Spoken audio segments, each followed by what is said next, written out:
Over the last 50 years, helicopters have evolved from slow-moving multi-purpose support vehicles to fast-moving frontline attack ships.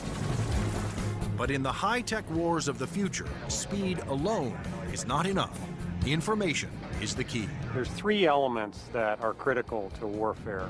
The ability for you to know more than the enemy, the ability to maneuver quickly around an enemy and gather more information about them, and the ability to provide precision firepower at the enemy. In future conflicts, after the F-22 Raptors and the F-35 Joint Strike Fighters have cleared the way, surveillance and attack helicopters will support ground troops as they move in to secure the area. We like to be down low where the action is, and we like to be down low where the threat can't see us. But at such low altitudes, helicopters are vulnerable to a wide assortment of ground-to-air weapons. All the simple systems, the guns, unguided rockets, the surface-to-air missiles, it's got to deal with all of that, and it's got to deal all of it effectively. The Pentagon has responded with a two-pronged strategy to counter this threat: inexpensive, expendable unmanned helicopters and stealthy manned helicopters. Unmanned helicopters will be primarily used for surveillance and for gathering targeting information. Fire Scout, designed by Northrop Grumman, was specifically developed to take off and land on Navy ships. However, the key to creating a successful manned helicopter for future combat is to make it stealthy like the F-22. But the question is, can it be done? Achieving stealth in a helicopter is different from stealth in a fixed-wing aircraft. You're concerned about different signatures: radar reflectivity, infrared, noise, all things that will give away an aircraft's position.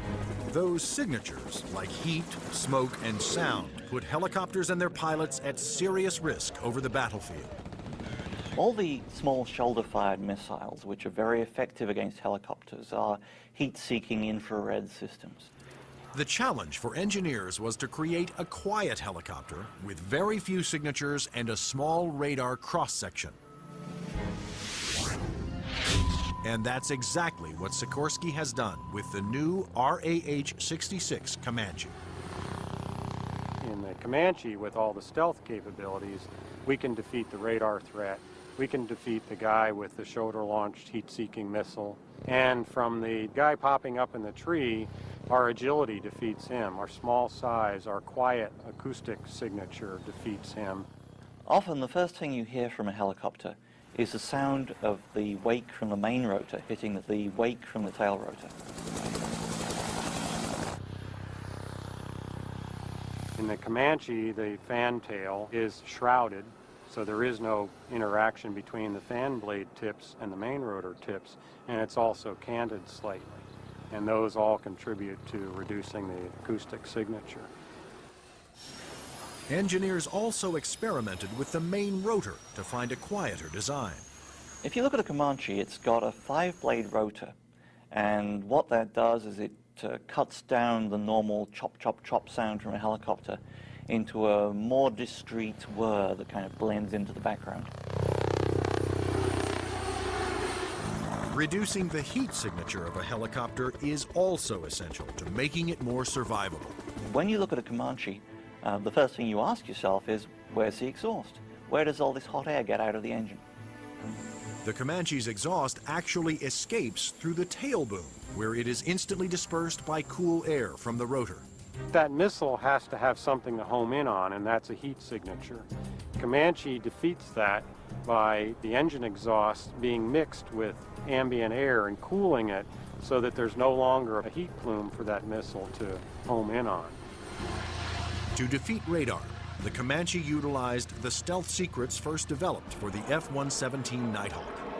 There are no radar-reflecting right angles on its outer fuselage, and all weapons are carried internally to help keep its stealthy shape.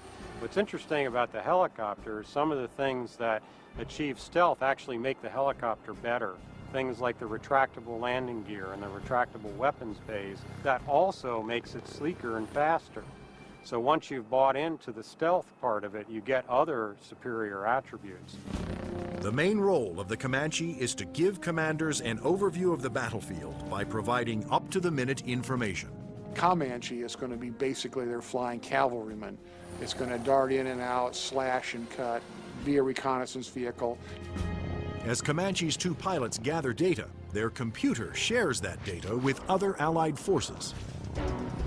When the Comanche finds the enemy, he's going to kind of direct like a quarterback to apply the firepower to defeat that enemy.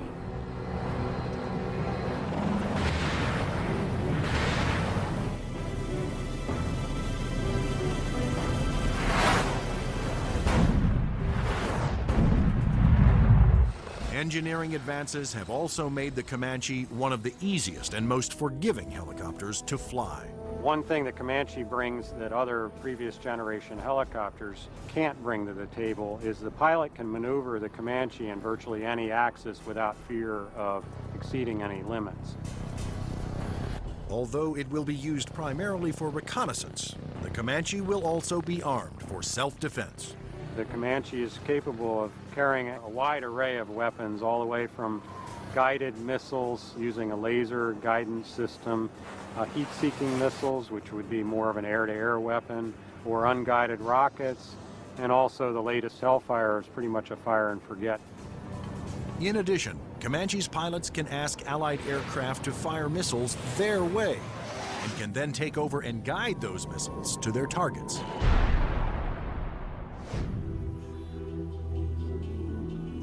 If the Comanche is hit, its computer system can often fix itself by reassigning vital functions to undamaged computer cards. This is where the computer brain of the Comanche is.